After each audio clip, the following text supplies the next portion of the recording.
તો ફાઇનલી આપણે પૂકી ગયા છે માતાજીના મંદિર વે, જ્યાં ગાત્રાળમાનું મંદિર છે ખોડાદેવ. તમે કદાચ નામ તો સાંભળ્યું હશે. માતાજીનું અહીં ભવ્યથી ભવ્ય મંદિર છે. અમે જઈએ છીએ ખોડાદેવ, આવ્યા છીએ. અહીંથી જશું હવે દિવાહા જશું. એ દિવાહાથી અમારા માતાજીએ જશું જ્યાં વિજવાસણમાં છે ત્યાં. તો અંદર તો વિડીયો ઉતારવાની મનાઈ છે, એટલે તમે અહીંથી જ દર્શન કરી શકો. અહીં માતાજીનું મંદિર છે. ફાઇનલી હવે જશું આપણે દર્શન કરવા. એક ભાઈ જો આપણે અહીંયા છે, અશ્વિનભાઈ. ઓલા બે ભાઈઓ આવ્યા છે. ભાઈ શું કહેવો થોડો ઘણો વ્લોગમાં? ભાઈ મંદિરે આવ્યા છે ગાત્રાળમાંના લોકો ન આવ્યો હોય ભાઈ જો જરૂરથી આ મંદિર સારામાં સારું છે. અને અહીંયા આવ્યા છે જો આપણે બે ભાઈઓ, આપણા જ ગામના છે. હું શું કરતો છું? મારા બાપા. તો હાલો, જય માતાજી, જય ગાતાળ.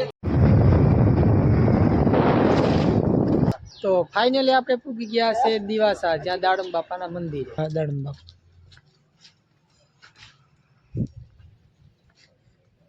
તો તમને દર્શન કરાવી દઉં.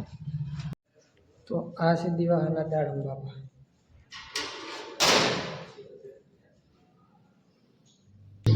ફાઇનલી રોડ ઉપર આવી ગયા છે. એક નરવાઈ માતાજી છે. જે નરવાઈ માતાજીનું મંદિર છે, નેશનલ હાઈવે ઉપર છે. ત્યાં બધા ભાઈઓ રોકાણા છે. માતાજીના દર્શન કરી લીધા છે ને હવે પાછા નીકળીએ છીએ. તો જય નરવાઈમાં. આપણે નાસ્તો ખાવા બેસી ગયા છે. નાસ્તો ખાઈ લઈએ. તો આપણે આવી ગયા છે રાણાવાવ. પહેલાં આપણે જશું આપણે સુરાપુરા ધામના બાપાના દર્શન કરવા. મેઘા બાપા અમારે અંદર જંગલમાં આવેલા છે. પહેલાં ત્યાં દર્શન કરીશું ને પછી જશું આપણે ભતવારી માના ડુંગર ઉપર છે એ ત્યાં પણ આપણે વિડીયોમાં દેખાડશું તમને. પહેલાં આપણે સુરાપુરા બાબાના દર્શન કરી લઈએ. તો આ જંગલની અંદર એક પૌરાણિક ભૂતળા દાદા પણ છે, જ્યાં આપણે દર્શન કરીશું. જોઈ લ્યો, બાપાના દર્શન કરી લઈએ. ભૂતળા બાપા ખાંભી છે. તો ફાઇનલી આપણે જઈ રહ્યા છે માતાજીના ઉપર દર્શન કરવા. ડુંગરા ઉપર ચાલીને જવું પડે છે.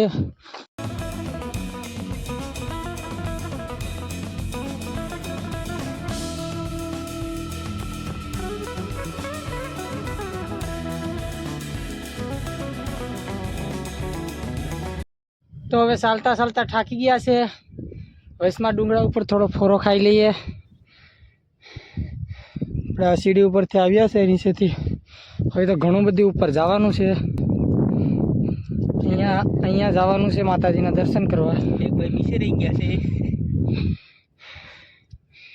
હા ભાઈ, આપણે જઈએ છીએ ને માતાજીને. સારું ભાઈ, સારું. કેવડો મોટો ડુંગર ચડીને અત્યારે માતાજીની ત્યાં આવી ગયા છે. માતાજીની ત્યાં આવ્યા છે. દર્શન કરી લઈએ. માતાજીની મૂર્તિ જોઈ લે.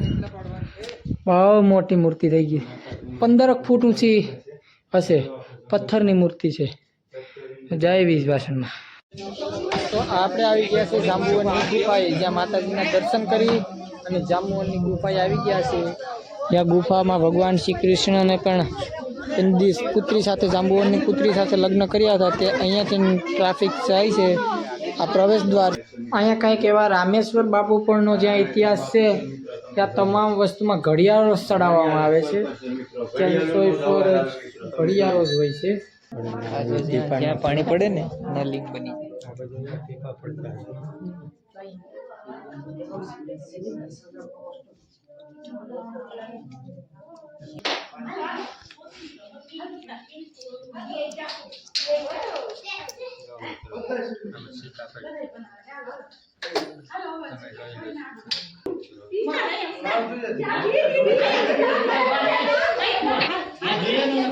જો આ રીતે પણ અંદર જાંબુવનની ગુફા છે. જોઈ શકો છો, મહાદેવનું અંદર શિવલિંગ છે. જ્યાં જ્યાં પાણીના ટીપા પડે છે ત્યાં શિવલિંગ બની જાય છે. જ્યાં જાંબુવંતીની પુત્રી સાથે ભગવાન શ્રી કૃષ્ણએ લગ્ન કર્યા હતા તેનો એક ફોટો છે. અહીંયા મહાદેવ છે. આ એક પૌરાણિક ભોયરા પણ અહીંયા એવા છે, જ્યાં એવી માન્યતા છે કે આ ભોયરું સીધું જૂનાગઢ નીકળે છે, એવી પણ માન્યતા છે.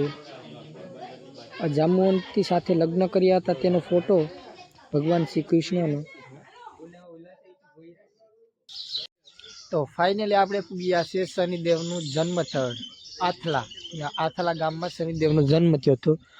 અહીંયા એક સરોવર જેવું છે ને આ શનિદેવનું જન્મસ્થળ છે, જોઈ શકો છો. જય શનિદેવ. અંદર તમને વિડીયો અલાઉટ હશે તો દર્શન કરાવશું. ક્યારેક આવો તો આવજો.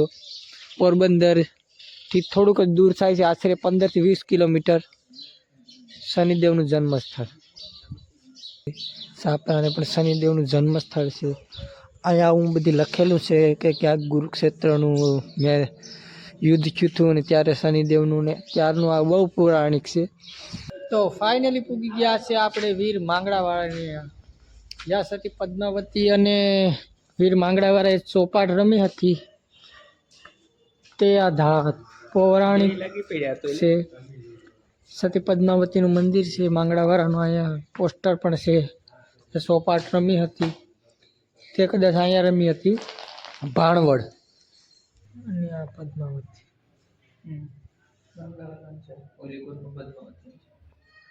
આ વીર માંગડાવાળા, આ સતી પદ્માવતી બંનેની મૂર્તિ સ્વરૂપે અહીંયા છે. આ તેના જૂના ફોટા પૌરાણિક. તમે ફિલ્મોમાં તો જોયો જ હશે તે જ જો આ ભૂત વડલો વીર માંગડાવાળાનું, જે ભૂત સ્વરૂપે પદ્માવતી રાહ જોતી હતી તે આ ભૂત વડલો. તો બસ ચાલો એટલું જ. વિડીયો ધાર્મિક વિડીયો જોવાની મજા આવી હોય અને આવા વિડીયો બીજા વ્લોગ અને આવા વિડીયો જોવા હોય તો વિડીયોને લાઈક કરવો અને ચેનલને સબસ્ક્રાઈબ કરો. જય માતાજી, જય હિન્દ.